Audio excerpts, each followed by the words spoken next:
시청자 여러분 안녕하십니까. 7월 12일 아침 뉴스를 전해드리겠습니다. 전옥현의 안보정론.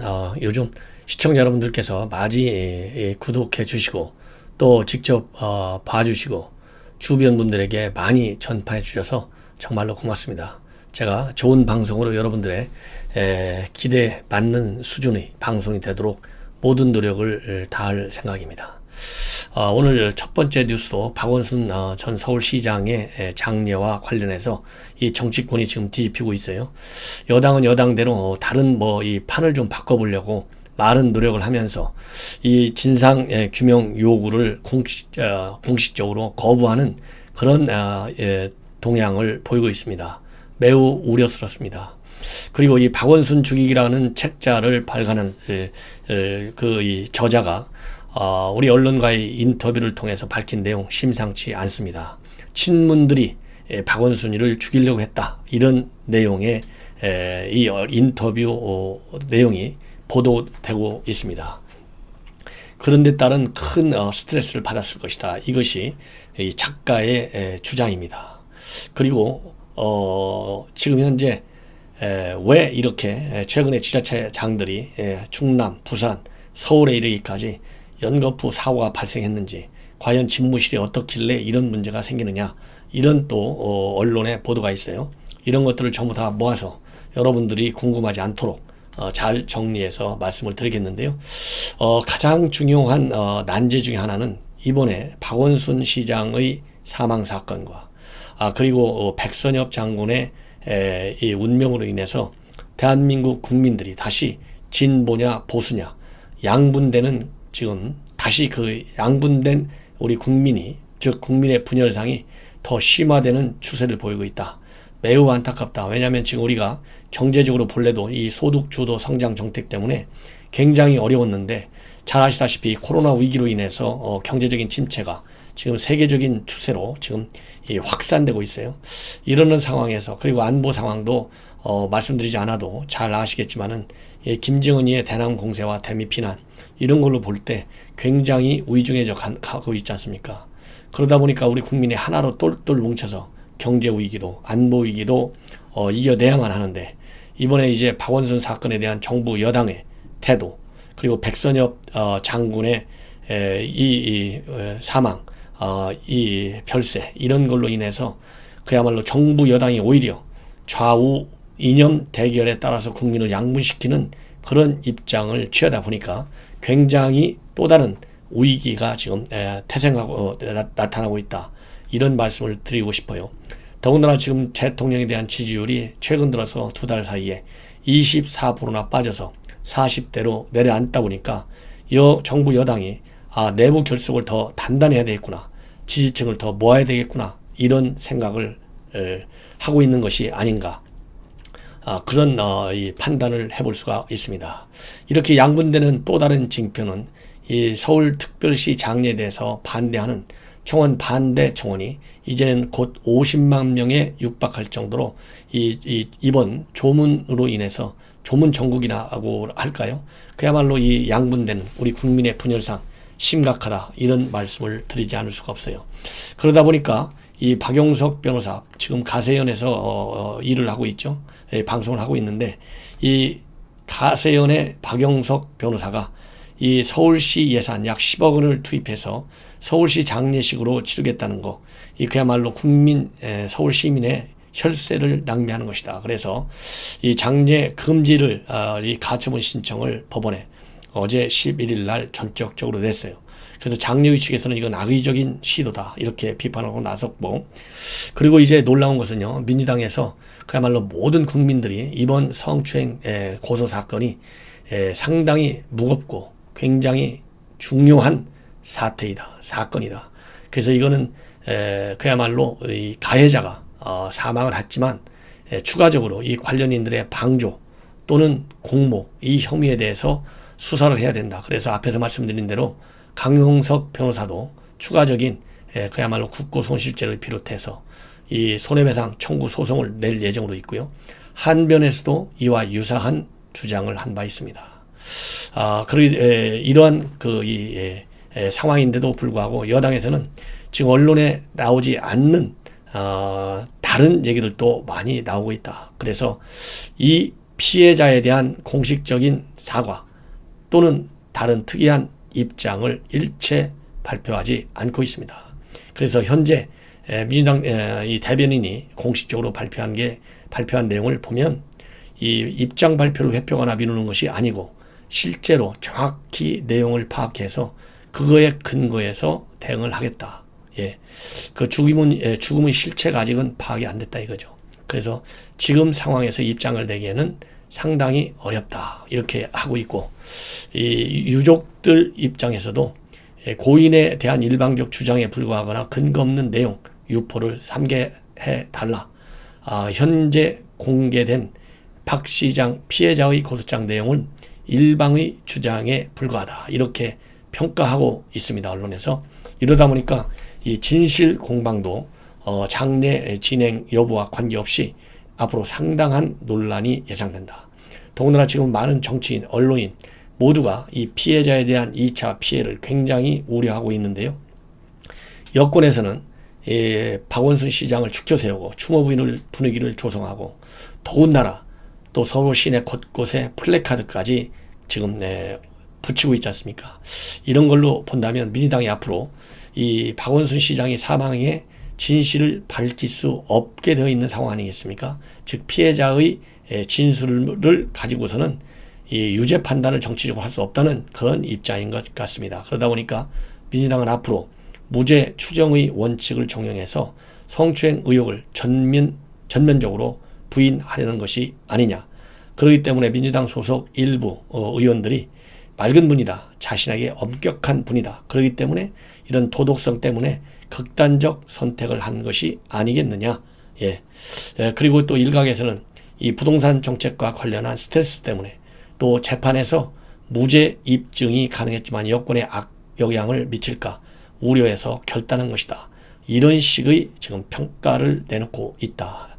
참 이상하게 현 상황을 그야말로 정치적인 잣대로만 해석해서 그들에게 유리하게 해석해서 이 어려운 국면, 이것도 다 내년 3월 7일 날 있게 될 말하자면 4월 7일 날 있게 될 재보궐선거 대비용, 일종의 선거 전략 차원에서 나오는 해괴한 이 언론 플레이가 아니겠느냐, 이런 생각이 듭니다.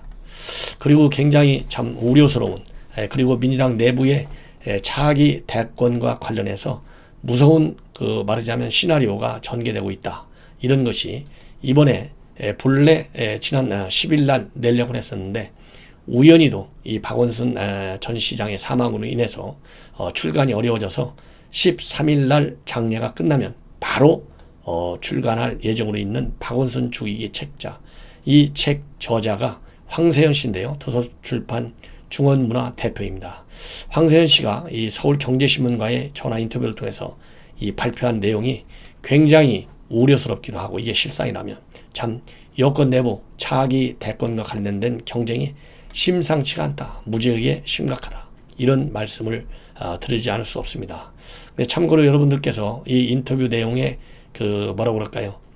이 퀄리티, 질, 그리고 그 내용의 비중, 이런 것을 해석하는데 참고하도록 하기 위해서 이 황 대표 저자, 이분은 어떤 분이냐면 5.18 민주화운동, 또 1987년 대선 당시에 구로구청 사건 등에 연루돼서 수차례 구속 수감된 바 있고, 세계 철학사 시리즈 전 5권, 걸어다니는 철학, 그 다음에 변증법이란 무엇인가 등 다수의 철학 사회과학 서적을 집필한 그야말로 상당히 나름대로 상당한 경력을 가지고 있는 분입니다. 그래서 이 박원순 죽이기라고 하는 책자는 말하자면 상대방에서 박원순을 죽이려고 하는데 대권 주자로서, 그렇지 않다, 박원순은 살아나서 훌륭한 대권 주자, 그야말로 대권을 갈 수 있는 이러한 훌륭한 인품과 능력을 가진 사람이다, 이걸 홍보하기 위해서 쓴 책이에요. 그렇기 때문에 이제 이 검정띠를 둘러서 13일 날 근조띠와 함께 서점에 나올 예정이라고 합니다. 그래서 이 인터뷰 요지를 여러분들께 소개시켜드리면, 이 여권 내부의 차기 그야말로 이 대권과 관련해서 지금 현재 친문 세력들, 여권의 핵심 실세들이 얼마나 무섭게 말하자면 정적을 제거하고 하려고 하고 있는지 그 분위기를 충분히 짐작하고도 나을 것 같습니다. 자, 그래서 이런 여권 등 정치권에서 박원순 죽이기가 시작되고 있다는 취지로 준비한 책이다. 그래서 뭐라고 얘기했냐면 보름 전만 하더라도, 그러니까 이 사망하기 전 보름 전이니까 6월 말이겠죠. 보름 전에 만났을 때만 해도 박 시장이 친문들 때문에 힘들다 이렇게 하소연을 했다. 평소 말이 별로 없는 사람인데 만날 때마다 그런 심경을 자주 얘기했다. 민주당 내에서 나를 끌어내리려 한다. 그렇게 힘들어했고, 지지자들은 대통령 후보로 나오라고 하고, 민주당에서는 대선 후보 자리를 절대 줄 생각이 없어서 박 시장 본인도 고민이 많은 듯 했다. 이렇게 얘기를 하고 있어요. 그래서 앞에 이 친문들이 말하자면 끌어내리려고 한다. 이것은 박 시장이 얘기한 겁니다. 그런 얘기를 들었다는 것이죠. 그리고 박원순 시장과 친문과는 굉장히 사이가 안 좋았다. 박 시장 입장에서는 당권을 친문이 잡고 있지만 그들이 박 시장 자신을 부정하려고 하니 고민스러운 존재였을 것이다. 이렇게 황 대표는 회상하고 있어요. 그리고 민주당과 박 시장과의 관계에 대해서는 신문의 정치 기사에는 고 박원순 시장 계열의 정치인이 지난 총선에서 금배지를 다른 것으로 알고 있지만 사실은 다르다. 진짜 박원순 시장 사람은 딱 한 명이다.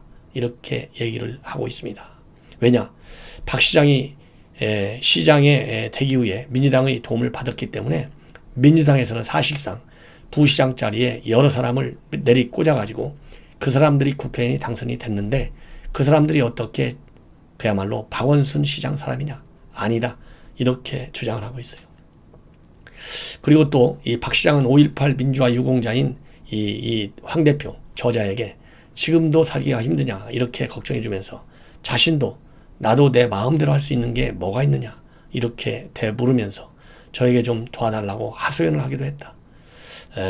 하지만 그때 박 시장은 본인이 박 시장 자신에 대한 책을 쓰고 있는 것에 대해서는 전혀 몰랐을 것이다. 이렇게 기억을 더듬고 있습니다.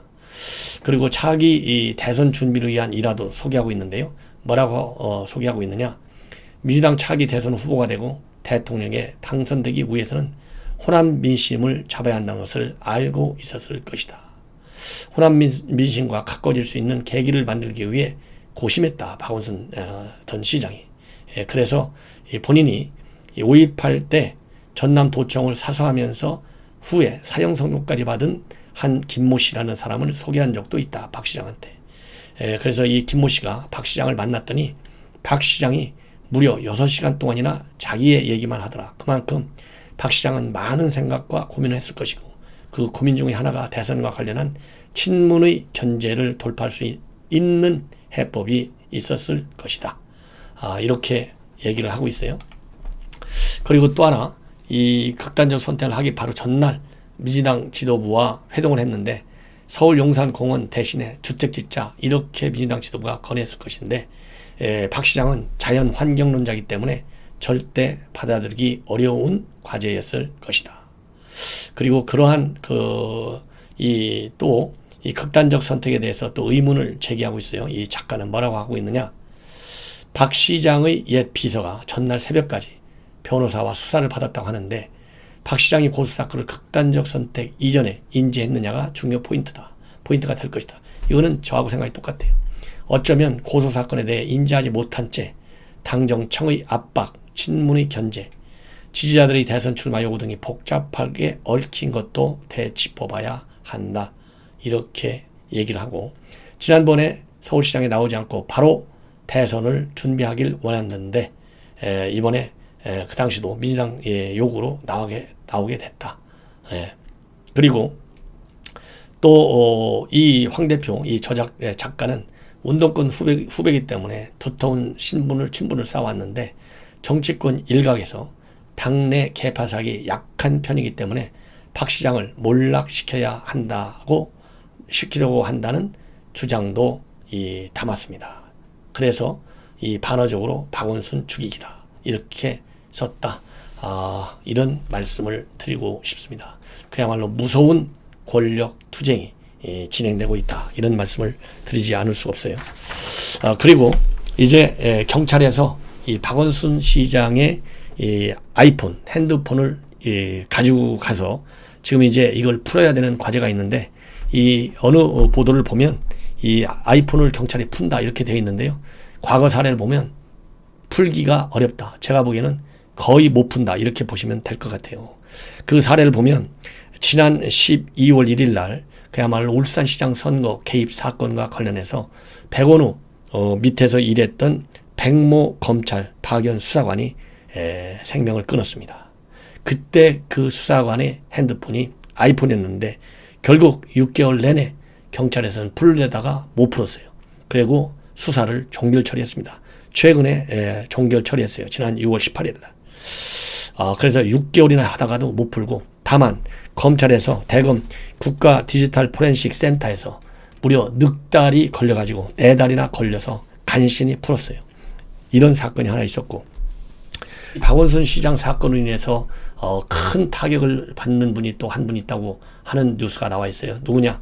바로 이낙연이다. 왜냐하면 당헌 당규에 대권 주자는 그야말로 1년 전에 이제 그만둬야 돼요.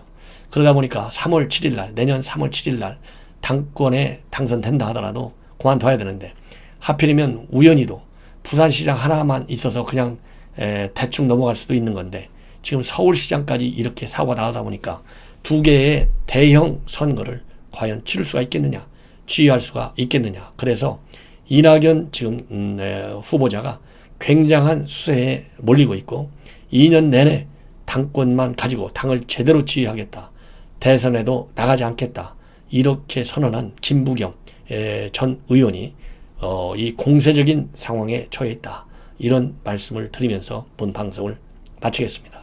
시청자 여러분들의 많은 성원과 시청을 당부드립니다. 대단히 고맙습니다.